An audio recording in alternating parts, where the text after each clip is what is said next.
रामायण। मैं काल हूं।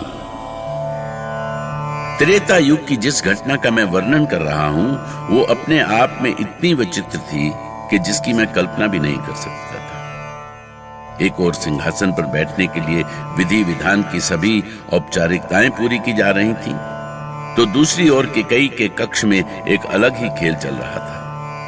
एक ऐसा खेल जिसके अंत की कल्पना करते ही हृदय कांप उठे। महाराज दशरथ अभी तक यज्ञ मंडप में नहीं पहुंच पाए। उनका कहीं कोई पता नहीं चल रहा था।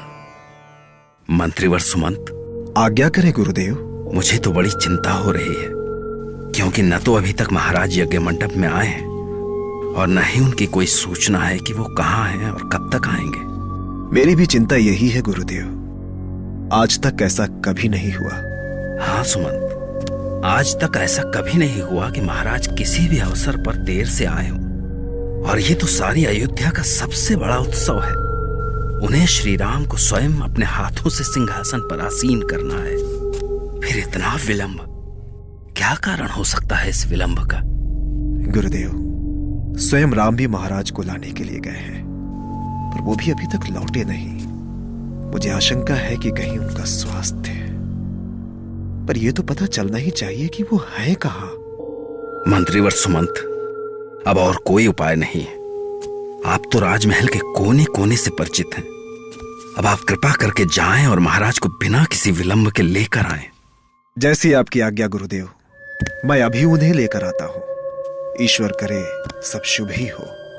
महाराज दशरथ को ढूंढने में सभी लोग लग गए। महल के हर कोने में उन्हें ढूंढा जा रहा था। हर कोई उन्हें ढूंढ रहा था। सबसे अधिक चिंतित राम और गुरु वशिष्ठ थे। राम को महाराज दशरथ के स्वास्थ्य की चिंता थी कि अचानक पिताजी को क्या हो गया, वो किसी से मिल क्यों नहीं रहे हैं। इसी चिंता में वो उन्हें ढूंढते हुए महल के एक ओर बने शिवालय के पास पहुंचे। आशुतोष तुम अवधर दानी, आरती हरहूं दीन तन जानी।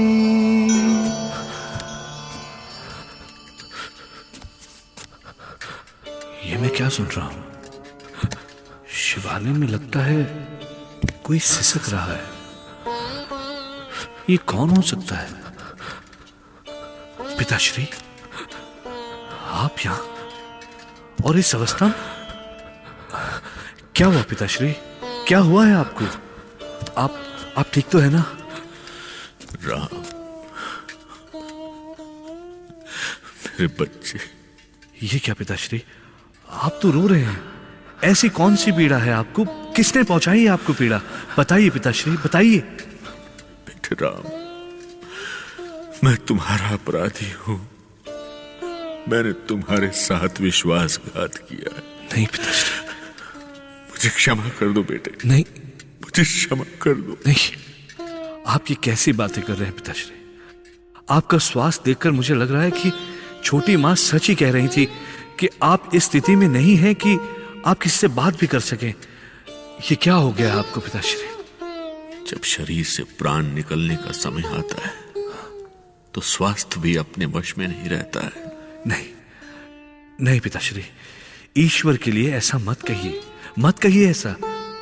हे प्रभु, ऐसा सुनने से पहले मेरे प्राण क्यों नहीं निकल जाते?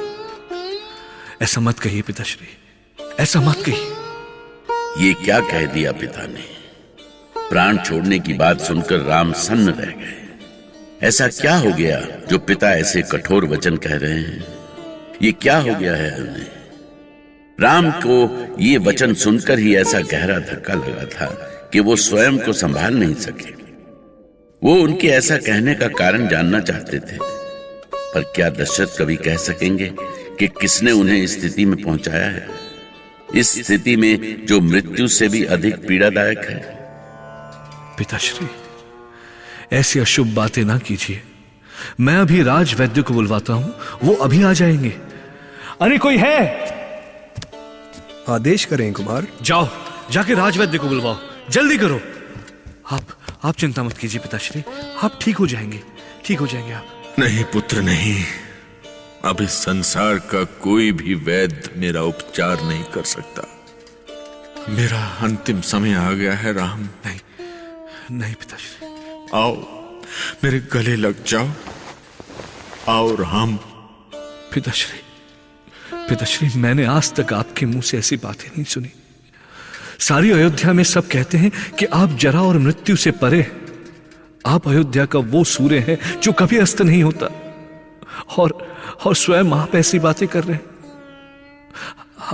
आप महल में चलिए पिताश्री, अभी राजवैद्य पहुंचते होंगे। अरे अरे, कोई है? कोई सुनता क्यों नहीं? युवराज की जय हो। मेरे लिए क्या आदेश है? राजवैद्य क्यों नहीं आए अभी तक? शीघ्र जाओ और मंत्रीवर सुमंत से कहो कि वो राजवैद्य को बुलवाएं। जैसी आज्ञा कुमार। नहीं राम, नहीं। अब वैद्य को बुलाने का कोई अर्थ नहीं, क्योंकि मेरा अंत निकट है। केवल दुख इस बात का है कि मैं अपने जीते जी तुम्हें अयोध्या के सिंहासन पर नहीं बिठा सका। पिताश्री, पिताश्री, मुझे अयोध्या का शासक नहीं बनना है। नहीं चाहिए मुझे राज सिंहासन। मैं तो चाहूंगा कि आप चिरकाल तक अयोध्या के सिंहासन पर बैठिए। आप ही राज्य कीजिए अयोध्या पर सदा सदा के लिए, और मैं आपके पावन चरणों में। तो मेरी एक बात मान लो पुत्र। यदि इस क्षण के बाद मैं कोई भी आदेश दूं तो मेरे आदेश को ठुकरा देना। पिताश्री, ये कैसी बातें कर रहे हैं? क्या कह रहे हैं आप? भला मैं आपकी आज्ञा कैसे टाल सकता हूं पिताश्री? ये असंभव है, असंभव है ये। भले ही सूरज पश्चिम से निकलकर पूरब में डूबने लगे, पर राम आपकी आज्ञा नहीं टाल सकता। तो फिर मेरे लिए चिर विश्राम की तैयारी करो पुत्र, चिर विश्राम की। मेरे लिए अब राजमहल में आसन पर नहीं बल्कि चिता पर जाने का समय आ गया है। पिताश्री। महाराज, ये क्या हो गया है आपको? देखिए महाराज, देखिए मैं राजवैद्य को लेकर आया हूं। ये आपको शीघ्र ठीक कर देंगे। वैद्य जी, देखिए ना पिताश्री कैसी बातें कर रहे हैं।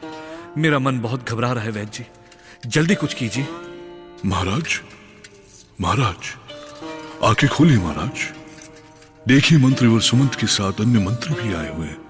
हाँ महाराज, आप एक बार आंखें खोलकर देखिए तो सही। हाँ महाराज, अब मैं आ गया हूं। मुझ पर विश्वास रखें, मैं आपको कुछ नहीं होने दूंगा महाराज।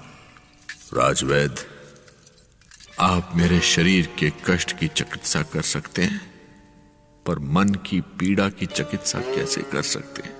आप कहना क्या चाहते हैं महाराज? मन की पीड़ा? कैसी पीड़ा है आपको? कौन सी पीड़ा है? हाँ महाराज, बताइए बताइए, कैसी पीड़ा है आपको? कौन सी पीड़ा है महाराज? हाँ महाराज, आप बता क्यों नहीं देते अपने मन की पीड़ा को? क्यों घुट घुट कर अपनी पीड़ा को बढ़ाते जा रहे हैं? यहाँ सब आपकी पीड़ा का कारण जानना चाहते हैं। आप बता देंगे तो मन का बोझ कम हो जाएगा। बताइए महाराज, अब तोड़ दीजिए चुप्पी। कब तक इस तरह स्वयं को जलाते रहेंगे? महारानी कैकेयी की बातें सुनकर महाराज के साथ श्री राम के भी जैसे प्राण निकल गए। वो पिता महाराज दशरथ के मुख पर उभरी पीड़ा सिर्फ देख सकते थे। वो समझ नहीं पाए थे कि क्या करें और क्या न करें। ये कैसी घड़ी थी कि प्रभु राम भी असहाय हो गए थे। वो प्रभु राम जिनके करने से ही सृष्टि में सब कुछ होता है, वो स्वयं असहाय हो गए। इतने असहाय कि उनकी आंखों से बस आंसू ही बह सकते थे। काहे ऐसन दुख दियो, काहे बचायो